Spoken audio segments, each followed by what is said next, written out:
You ever wake up from a dream that was so weird, so out there, you thought, what on earth was that? Yeah, we've all been there. But what if I told you that even the most chaotic, nonsensical dreams actually follow a pretty predictable, even logical pattern? Let's get into it. Seriously, think about it.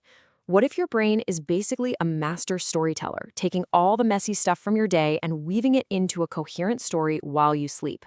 We're going to look at a real, very strange dream and see if we can find that hidden structure. First up, Act 1 of this dream. And it's a weird one. Okay, so the dream kicks off with this kind of tense social scene. You've got two priests, they're guests of a neighbor, and that neighbor is skeptical of them. It's a little awkward, grounded in social rules and beliefs. Nothing too crazy yet, right? Just a low-level conflict. Tuck that away. And then, bam, the scene completely changes. We're suddenly in this super intense, primal situation. There's a donkey in a hole, a bear jumps in, grabs its throat, but then doesn't hurt it. The emotional volume just got cranked to 11. What in the world does this have to do with priests? And just like that, all that tension just evaporates. Now we're in the most boring, everyday place you can imagine. A supermarket line.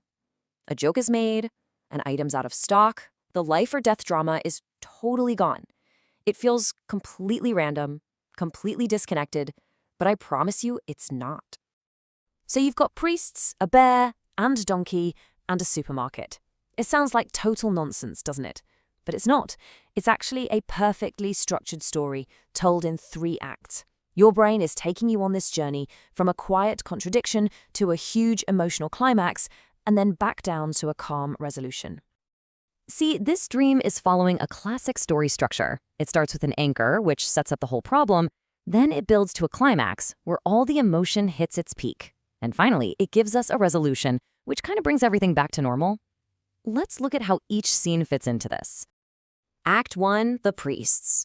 This is our anchor. It's digging into your brain's long-term memory. All those deep ideas you have about society, religion, logic.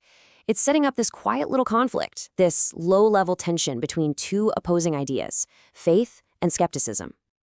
Act 2, the bear and donkey. Okay, this is where it gets wild. The dream totally switches gears, moving from the logical, long-term parts of the brain to the more primal, emotional, short-term areas.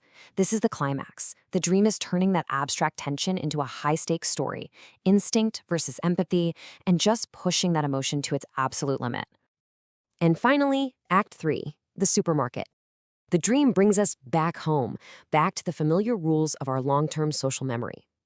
All that intense emotional energy from the climax, it gets safely released through really normal stuff, like waiting in line or dealing with a minor problem. The system gets reset.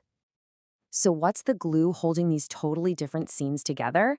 Well, a theory from the Brain Kinematics Model gives us a name for it, the neural strain flow arc.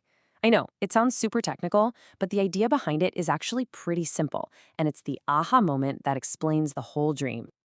Just think of neural strain as all the little bits of emotional or mental pressure that build up during your day. When you're asleep, your brain doesn't just let that pressure fester. Nope, it moves it, processes it, and lets it go, all by following this predictable arc to get you back to a balanced state. I mean, look at this. If you chart the emotional intensity, the pattern is just so clear. It starts with this low-level tension in the pre-scene, then it shoots way up to a dramatic peak with the bear and donkey, and then it just fades right back down to a stable, low-key vibe in the supermarket. And here's the entire arc visualized. It's beautiful, right? The dream kicks off by pulling a conflict out of your stable, long-term memory. Then it ramps up that energy into a short-term emotional peak so it can be dealt with. And finally, it resolves that energy by weaving it back into a calm, stable state. So here's the bottom line. Dreaming isn't just random images. It's a functional energy cycle.